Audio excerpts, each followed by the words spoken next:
우리 함께 사도신경으로 신앙 고백하시겠습니다. 나는 전능하신 아버지 하나님 천지의 창조주를 믿습니다. 나는 그의 유일하신 아들 우리 주 예수 그리스도를 믿습니다. 그는 성령으로 잉태되어 동정녀 마리아에게서 나시고 본디오 빌라도에게 고난을 받아 십자가에 못 박혀 죽으시고 장사된 지 사흘 만에 죽은 자 가운데서 다시 살아나셨으며 하늘에 오르시어 전능하신 아버지 하나님 우편에 앉아 계시다가 거기로부터 살아있는 자와 죽은 자를 심판하러 오십니다. 나는 성령을 믿으며 거룩한 공교회와 성도의 교제와 죄를 용서받는 것과 몸의 부활과 영생을 믿습니다. 아멘. 우리 함께 찬송가 263장 이 세상 험하고 나 비록 약하나 우리 함께 찬송하도록 하겠습니다. 찬송가 263장입니다. 함께 찬송하겠습니다.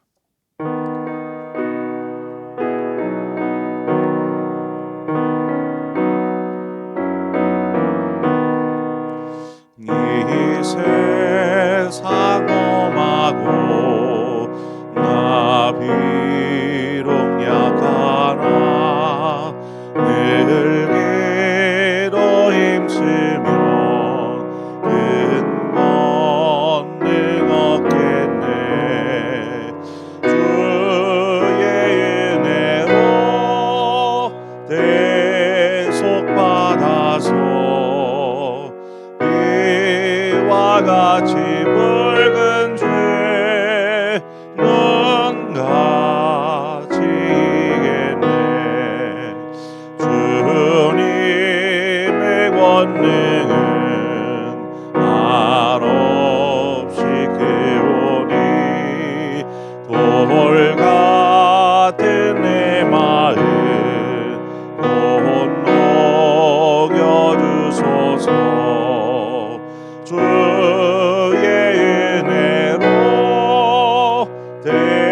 대속받아서 이와 같이 붉은 죄는 같이 이겠네.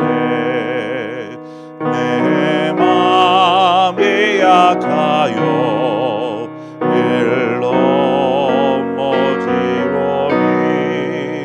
주 예수 힘주사 굳세게 하소서. 주의 은혜로 대속받아서 이와 같이 붉은 죄는 같이 이겠네. 죄사함 받은 후 새 사람 되어서 주 앞에 서는 날 늘 찬송하겠네. 주의 은혜로 대속받아서 이와 같이 붉은 죄는 같이 이겠네.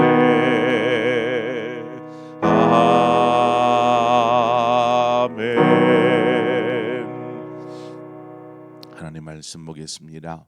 역대하 7장 17절에서 마지막 22절의 말씀입니다. 역대하 7장 17절에서 22절의 말씀을 한 절씩 교독합니다. 역대하 7장 17절의 말씀입니다. 내가 만일 내 앞에서 행하기를 내 아버지 다윗이 행한 것과 같이 하여 내가 네게 명령한 모든 것을 행하여 내 율례와 법규를 지키면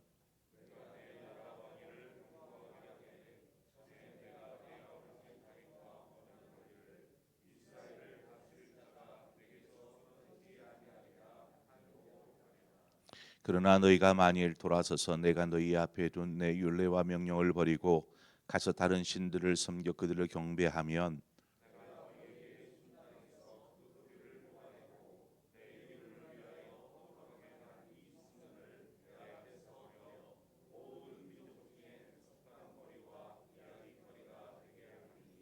이 성전이 비록 높을지라도 그리로 지나가는 자마다 놀라 이르되 여호와께서 무슨 까닭으로 이 땅에 이 성전에 이같이 행하셨는고 하면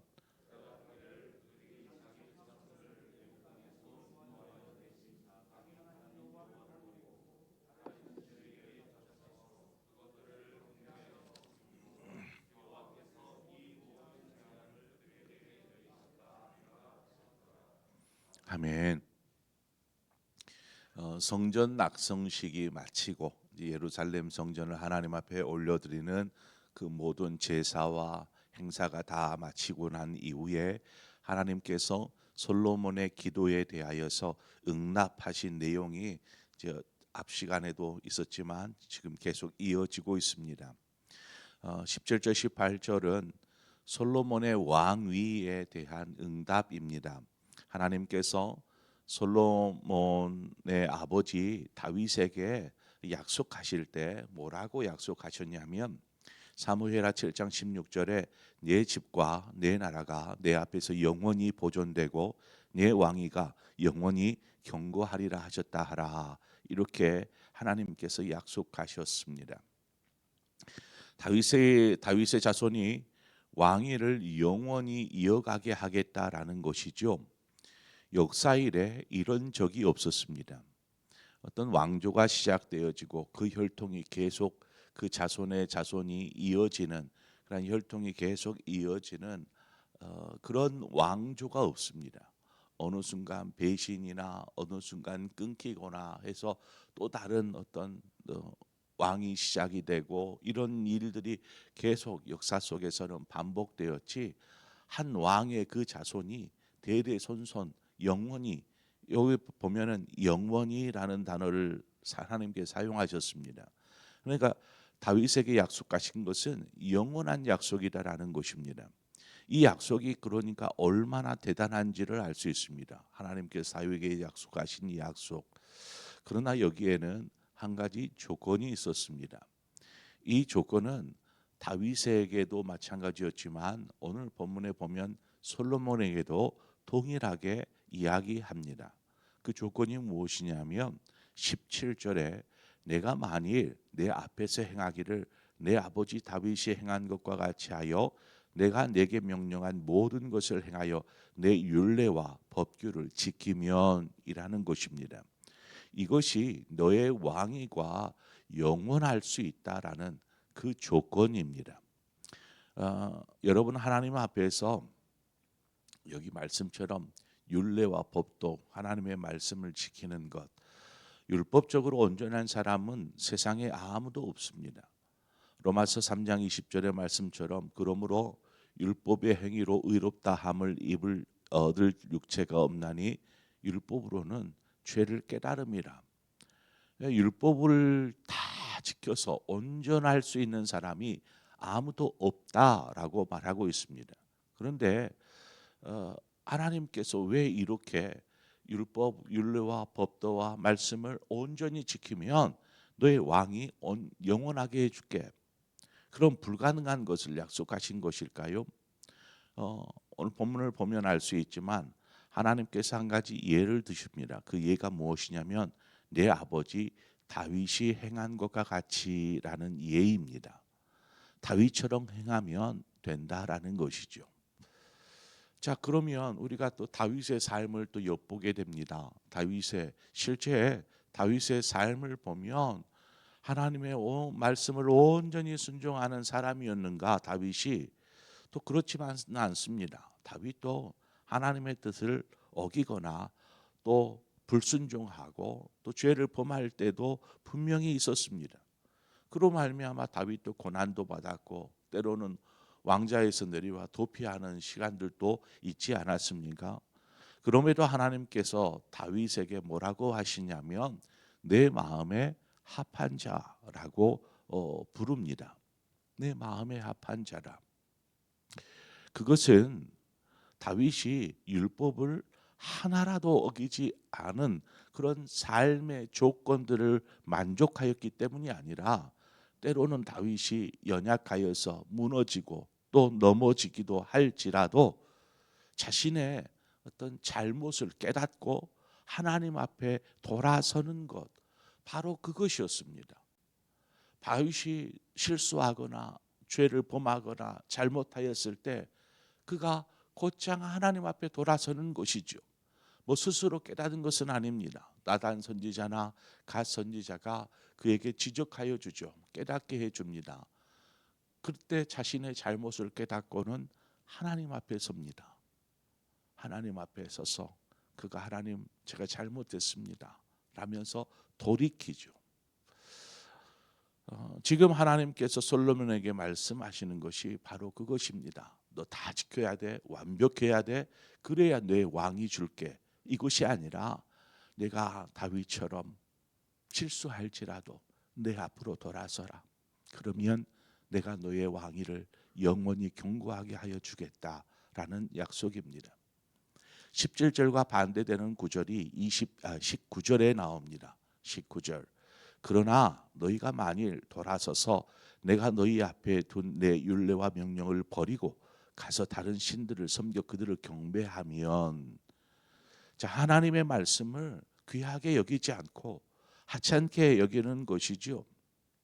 그럴 뿐만 아니라 하나님이 아닌 다른 것, 다른 우상, 다른 신들을 섬기거나 그것들을 경배하면 하나님께서 가차없이 버리겠다라는 것입니다. 왕위를 끊어버리겠다라는 것입니다. 여러분, 이 약속은 다윗과 솔로몬을 두 사람만을 위한 약속이 아닙니다. 이 약속은 오늘날 우리를 향한 약속이기도 합니다. 우리가 하나님의 말씀에 순종하지 않고 또 하나님이 아닌 다른 어떤 것들을 하나님처럼 귀하게 여긴다라고 한다면 하나님께서 어떻게 하시겠는가라는 것이지요. 이 말씀을 제 삶에 제 자신에게 적용해 보았습니다. 나는 얼마나 하나님의 말씀에 순종하였으며 나아가 하나님보다 더 중요하게 여기는 것은 없었던가, 제 자신을 돌아보았습니다. 제 자신도 하나님의 말씀에 순종하지 않을 때가 참 많았다라는 것을 고백할 수밖에 없더라는 것이죠. 하나님의 말씀을 어기거나 순종하지 않거나 하나님보다 더 사랑하고 중하게 여겼던 것들이 분명히 있더라는 것입니다. 그럼에도 하나님께서 버리지 않은 것은 부족하고 연약하지만 그 모습 그대로 하나님 앞에 섰기 때문에 그렇습니다. 그런 의미에서 하나님께서 저를 주의 종으로 부르신 것이 얼마나 큰 축복인가 생각했습니다. 만약에 제가 주의 종이 아니었더라면 하나님을 버리고 세상 속에서 살고 있지는 않을까라는 생각을 합니다. 주의 종이라는 직에 묶여 있다 보니까 제 자신의 연약함, 넘어짐, 뭐 그런 것들이 있음에도 불구하고 이렇게 여러분 아십니까? 말뚝에 박혀 있는 소나 염소나 어디를 가고 싶어도 갈 수가 없습니다. 가봐야 그 말뚝에 매여 있는 끈의 길이만큼밖에 갈 수가 없습니다. 항상 그 주위만을 배회할 뿐이죠. 그것처럼 이 죄 종이라는 뭐 대단한 직이 아니라 하나님이 너 이거 아니면 너 엉뚱한 데 가서 세상 속에 살 것 같다라는 생각에 하나님께서 말뚝을 박아 놓으신 것이라, 이런 생각이 막 말씀을 준비하면서 들었습니다. 그렇게 보면 우리 성도들이 얼마나 귀하고 대단한지 모릅니다. 자신의 삶의 자리에서 꿋꿋하게 하나님을 섬기고 또 말씀과 기도로 살기 위해서 이 새벽을 깨우고 이 자리에 나와 있지 않습니까? 저야 목사이니까 당연히 나와야 되는 것이고 자유하니까 편안하게 쉴 수 있고 더 오래 잠들 수도 있고 하지만 스스로를 깨워서 이렇게 나온다라는 것이 얼마나 대단한 일입니까? 하나님께서 솔로몬에게 하는 말씀을 보면 너무나 철저하고 또 단호하게 말씀하십니다. 20절 말미에 나오는 모든 민족 중에 속담거리와 이야기거리가 되게 하리니, 만약에 네가 나를 떠나서 다른 것들을 더 중히 여기고 사랑하며 섬기며 산다거나 내가 말한 명령 말씀대로 순종하지 아니하면 한마디로 조롱거리로 삼겠다라는 것입니다. 사람들의 조롱거리, 성전을 바라보면서 이 사람들 이스라엘 자손들을 조롱거리로 삼겠다. 22절에 대답하기를 그들이 자기 조상들을 애굽 땅에서 인도하여 내신 자기 하나님 여호와를 버리고 다른 신들에게 붙잡혀서 그것들을 경배하여 섬김으로 여호와께서 이 모든 재앙을 그들에게 내리셨다 하리라 하셨더라. 애굽에서 종되었던 이스라엘이 아닙니까? 어떤 인생의 희망이 없는 시기가 애굽에서의 시기입니다. 오직 탄식과 부르짖음만이 있었던 곳이 애굽입니다. 그곳에서 400년을 종살이하면서 아무런 희망도 보이지 않을 때 하나님께서 그들을 찾아가셔서 그들을 애굽 땅에서 구원하여 내셨습니다. 그리고 약속의 땅 가나안으로 이끌어 그 땅에 살게 하셨지요. 그런 하나님의 은혜, 이 은혜, 하나님께서 우리를 구원하여 자녀 삼아 주시는 그 은혜를 다 잃어버리고 오히려 하나님을 등지고 다른 것들을 더 섬기고 우상을 섬김으로 결국에 패망하게 되었다는 것을 만천하에 드러내시는 것입니다.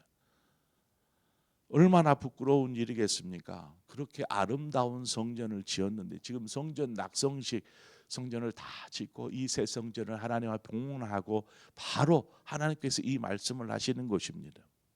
이 성전을 보면 사람들이 뭐라고 하겠더냐라는 것이죠. 아무리 아름다운 성전을 그 가치로 환산할 수 없을 만큼 그 위대한 하나님의 성전을 지어 놓은들 오히려 그 성전이 사람들의 조롱거리요 웃음거리가 될 것이다 하는 것입니다.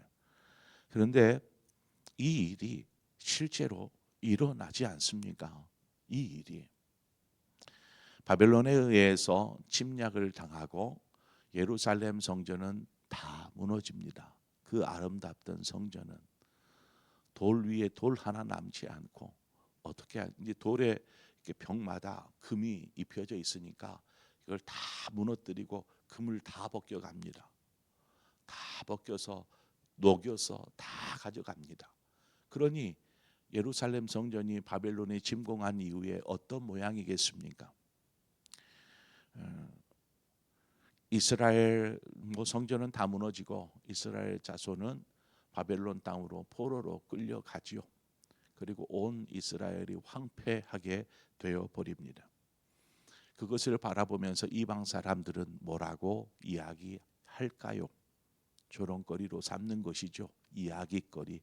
저 봐라, 저기 엄청난 건물이 있었대. 그런데 지금 봐, 잿더미가 되어 있네.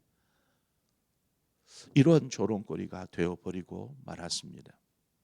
지금 이 글을 읽고 있는 사람들이 독자가 누구냐? 바로 바벨론에 의해서 멸망당한 남은 이스라엘 자손들이 이 글을 읽는 것이죠. 이것을 읽으면서 무슨 생각이 들겠습니까? 우리가 하나님의 말씀에 순종하지 못하여서 또 하나님을 등지고 우상을 섬기느라 결국 이 나라가 이렇게 되어 버렸구나 라는 탄식 아니겠습니까? 그 탄식과 함께 새로운 그 희망, 소망의 싹이 솟아나는 것입니다. 우리가 하나님 앞에 서야지, 말씀대로 살아야지 하는 결단들이 일어나지 않겠냐라는 것입니다. 그러므로 우리가 오늘을 살아가는 우리에게 하나님이 무엇을 말씀하시는가? 내가 영원하기를 원하거든 하나님의 말씀에 순종하며 살아라. 것이죠. 하나님만을 섬기며 살겠습니다라는 거룩한 결단의 고백이 우리의 심령 깊숙한 곳에서부터 고백되어지고 또 나오기를, 그래서 정말 하나님께서 영원히 우리의 삶과 우리의 영혼과 우리의 모든 것들을 지켜주시기를 원합니다. 그런 은혜가 여러분 모두에게 있기를 주님의 이름으로 축원합니다. 기도하겠습니다. 좋으신 하나님 아버지, 하나님께서 영원한 것을 약속하셨지만 그 영원한 것을 위해서 우리가 해야 될 몫이 분명히 있음을 우리는 보게 됩니다. 하나님, 이 영원한 것들을 약속하였지만 그 약속을 제대로 지키지 못함으로 패망해 버린 이스라엘 자손, 그럼에도 불구하고 하나님은 여전히 너희들이 돌아오면 내 백성 삼아 주겠다라고 말씀하시는 주님, 우리를 구원받은 하나님의 백성 삼아 주셔서 감사합니다. 그러나 말씀에 순종하지 못할 때가 너무나 많습니다. 자꾸 넘어지고 연약하고 부족하기만 하지만 하나님의 은혜로 우리를 붙잡아 주시고 긍휼히 여겨 주시옵소서. 그럴 때마다 우리가 하나님께로 돌아서게 하시고 있는 모습이 추하지만 그 모습 그대로 십자가 앞에 서는 자 되게 하여 주옵소서. 그래서 영원토록 주님 붙잡고 살아가는 믿음의 삶을 사는 우리가 되게 하여 주셔서 영원한 하나님의 나라가 우리의 것 되게 하여 주시기를 소망하며 예수님의 이름으로 기도합니다. 아멘. 오늘 이 시간 말씀을 생각하면서 우리 기도하십시다. 하나님, 나의 신앙, 나의 삶, 나의 모습은 어떠한가? 하나님 앞에서 얼마나 부끄러운가? 아니면 하나님, 제가 이렇게 했어요 라고 자신 있게 그 5달란트, 10달란트 남긴 종처럼 내보일 수 있는가? 우리가 우리 자신의 신앙을 돌아보면서 하나님 앞에 겸손히 서는 자 되게 하여 주옵소서. 우리 이렇게 기도하고 더불어서 우리의 가정과 우리의 자녀들을 위해서 기도하십시다. 하나님, 믿음 안에 세워 주옵소서. 하나님을 섬기는 것이 최고의 축복인 줄 알지만 세상의 것들 또 세상의 일에 바빠서 결국 하나님으로부터 점점점 멀어져 버리지 않도록 우리 자녀들을 축복하여 주시고 믿음 안에 세워지게 하여 주옵소서. 우리 그런 마음으로 가정과 자녀들을 위해서 우리의 각자의 신앙을 위해서 이 시간 한 마음으로 기도하고 또 여러분 기도의 제목을 가지고 기도하시다 자유롭게 돌아가시겠습니다. 함께 기도하겠습니다. 주신 아버지 하나님, 은혜와 사랑을 감사합니다. 아버지 그 은혜로 인도하여 주시옵소서. 그 사랑 안에 거하게 하여 주시옵소서. 늘 주님을 사랑하고 주님을 의지하는 우리의 삶이 되어지기를 원합니다. 하나님, 오늘